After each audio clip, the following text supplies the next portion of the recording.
This single scenario has happened to almost every Dandy's World player I know. You start the game. You try to do a run by yourself because you didn't know it was multiplayer. You die. You go back to the lobby and see people grouping up. You try to follow them. They leave you. You try for 6 hours alone. You log back on. You finally get into a multiplayer run with people and...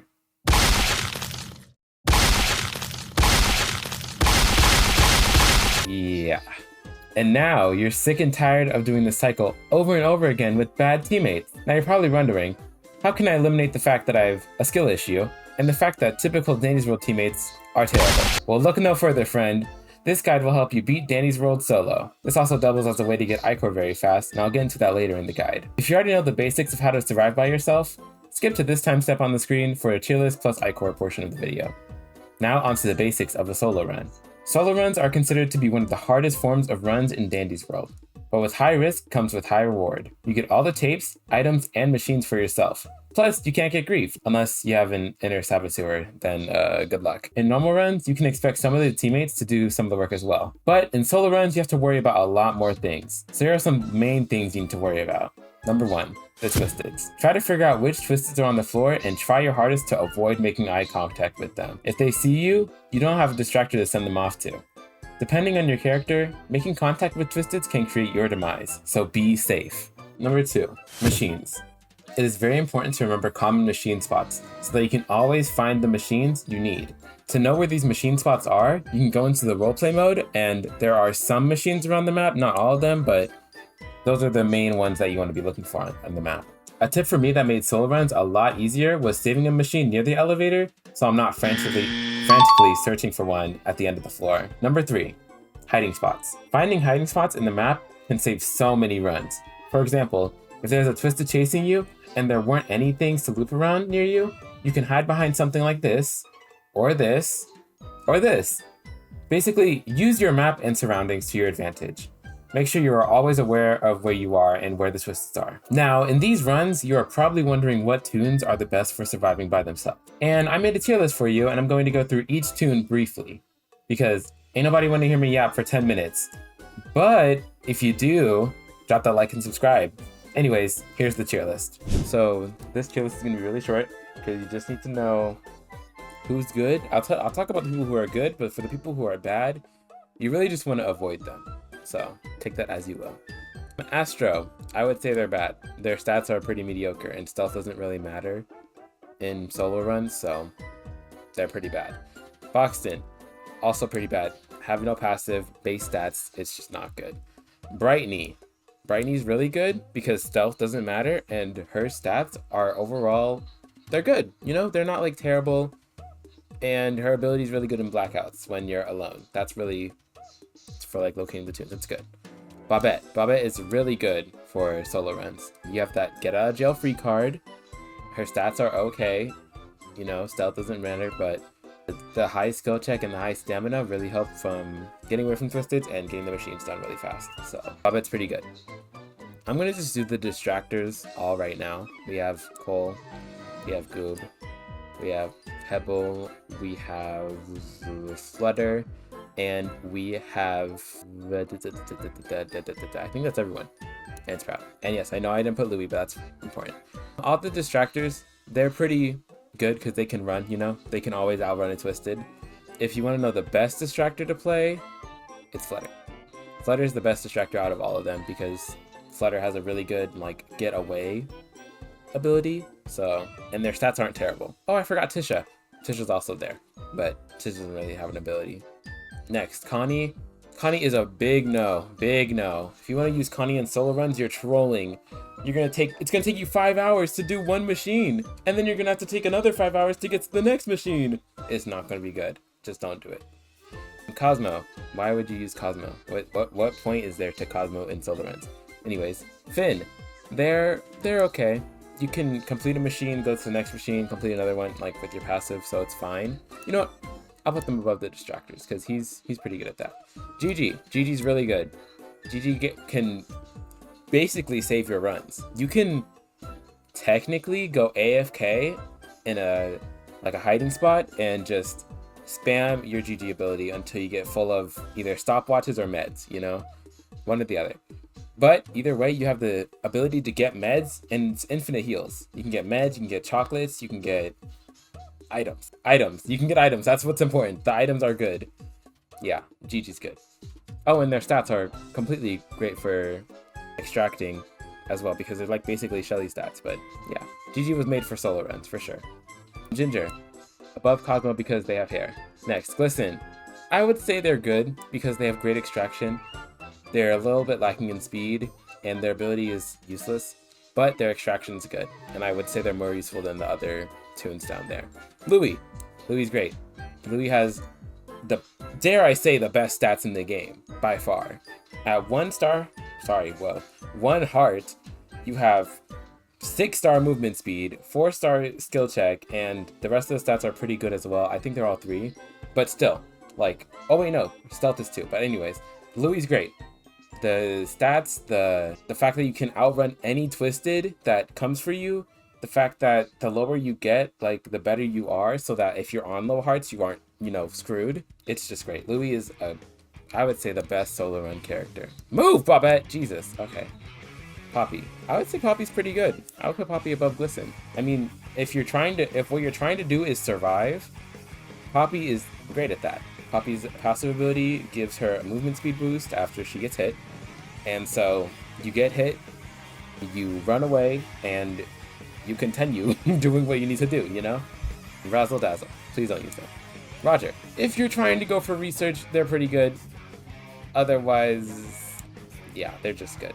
There's no like upside to Roger other than that you can get research. So if you're trying to get research, play Roger. Otherwise, it's not really worth it. Rudy's pretty good in solo. I would, you know what, let me move some of these guys to great because the distractors should just be in good. And Poppy, yeah. Rudy's pretty good. That ability is really short cooldown, lets him escape pretty easily. If you run the ghost snakes and the peppermint icing combo, you can basically get out of any situation you're in, guaranteed. Scraps. Okay, I'm filming this on 3/12, March 12th, which means the Scraps rework is not out. Without Scraps rework, terrible. Don't use them. But with the Scraps rework, I would honestly say they're one of the best solo runners in the game, personally. Because a fun mechanic for Goob and Scraps, if you didn't know, when you use their abilities, the Toon being like pushed forward loses their hitbox so that they cannot get hit for the duration of their ability. That is insane in solo runs. Let's say you're getting chased and you find a machine and like it loses line of sight of the twisted as well. You can grapple onto that machine, lose the twisted, or go through them even, and then go the other way or just keep running and not get hit. You just can maneuver away from them. That's pretty good. And Scraps' stats for surviving are pretty good. That's all she can do, really. It's just survive. So that's what you want in a solo run. You want to survive. So Scraps is good. S tier. I can't believe I just put Scraps in S tier. Oh my god. Okay, Shelly. Same with, she's kind of just like a worse Finn. I can't believe I said that either. But yeah, Scraps is just, or whoa. Shelly is just a worse Finn. You can use them. Your boost ability doesn't really do much for you, but otherwise, it's just Finn 2.0. Tegan, S tier, obviously. Tegan has a self-heal for tapes. Tapes are useless because you're solo and you can basically buy anything you want because all the tapes are yours and all the machines are yours, which means you get more tapes. And all the aggro tapes are yours because you're the only one there. So it's tape heavy for Tegan. Tegan's probably one of the better ones. Let me push Tegan up. I would say better than Bobette because no one likes Bobette. Sorry. Okay, Shrimpo, come on. You want a challenge?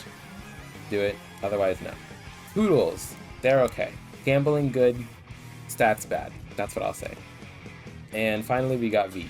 V, I would put in S tier because they have great extraction. You'll be going through floors as fast as humanly possible. And also, the scan lets you know where all the twisteds are so that you can always, like, if you play V, you'll probably never get seen if you're a good V player, ideally. And yeah, there's just no downside to playing V other than that V's slow as hell. I'd probably do a trinket tier list. I'm also going to do a trinket tier list really fast. And I'll explain the good ones. The rest, I'm just going to put them where they should be. Oh, sorry, I'm going to take yes as well. Blue bandana, good for extraction. It's good overall. Bone is good for, that's it. No. This is good for whenever you just want to buy an item and you don't have enough tapes. It's like pretty good, I would say so. Please don't use that. Yes, it gives you walk speed, it's good enough. No, definitely no. Good for extraction, you can use this if you want to, like if you're a beginner. This needs to go at the top, this one right here. Magnifying glass, I'm pausing here. Magnifying glass, if you are not running this trinket in solo runs, you are trolling, or you're V. Either way, you're trolling. It's really good. Use it, please. Nightcap's good. You can go from machine to machine with your stamina regen. You can run from machine to machine with your run speed, really good. No. Oh, yes, obviously. V-mode's really good. You can take a single machine off every floor. It's good. Let me make another two, actually. But combo Ribbon Spool in Clownhorn and combo Peppermint Icing in Ghost Snakes. These two are good for people who are slower, like V and V. So you can run this set with V, and you'll be pretty fast overall. This set's really just for Rudy. Otherwise, you shouldn't use these trinkets. They're just not that good. Participation award, you want to combo that with magnifying. Otherwise, do not run it, because if I see you running it, I mean, it's a solo run, so I know you're going to die. Just make sure you're running cart and mag together. Yeah, yes, that's good. Speed, obviously, is good. You can use this if you're a low stamina character, like Finn or Shelly, and it should be good for you. No. This is good for beginners who don't have emote. It's like basically emote, but better. Or not better, sorry, but worse. I would say yes. Fleshy Bat's pretty good. In case you get hit, you can run away faster, easier. No, situational. If you're Luli, you can run this if you're like not confident on 1 health. Or if you like are scared, you can run it. It's up to you. This is good. This one's really good. Don't put this up high. Get you to the elevator in case like you're doing a machine that's really far from the elevator, you can just run back because holy vanity. Wait, Alarm also does that. I'm putting them up there too. I'm sorry, Alarm. I didn't mean it. No. Random stats, good. Gambling. We love gambling. We all love this. Again, stamina, if you need it, you can run it. Just now. This trick is terrible. It's not even Christmas. And this one, if you're V, you can run this if you like to spam scan. That's what I like to do. I like to run trinket on V because I can spam scan and it's useful. Otherwise, just stay away from it. Now that you know what tunes and trinkets to use and what to look out for, here's how you actually do the solo runs. Solo runs may seem like a daunting task, but they're actually really easy. The main part is it's just very time consuming. All you have to do is do the machines, get to the elevator, and repeat. The hard part of the solo runs are the twisteds. There are a few twisteds that you have to worry about. The rest are pretty mediocre at best. I'll get the obvious ones out of the way. Pebble, because he's fast. Shelly, because she fast. V, because, okay, just look out for all the mains except Sprout. Sprout's pretty easy to deal with.